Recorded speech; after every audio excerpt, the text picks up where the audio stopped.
reaksyon ng Malacanang na nung pumunta kayo, lumipad kayo going to Vancouver, ay protesta yung iniwan nyo. Pagdating dito, may mga protesta pa rin.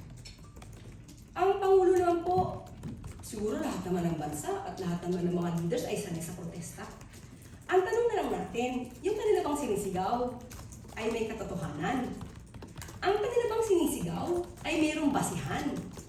Kung ang kanila bang isinisigaw ay talagang paninira lamang at walang ibang dahilan kung hindi ibaba ang bansang Pilipinas sa mata ng ibang bansa.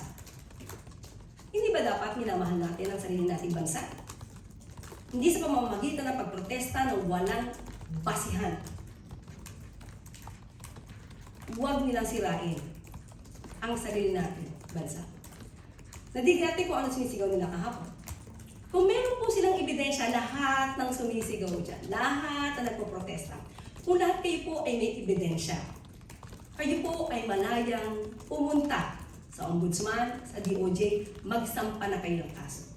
Kaya sa ating palagay, although may freedom of expression, lahat ng kanilang sinasabi sa ngayon ay walang basihan, kundi puro ingay lamang.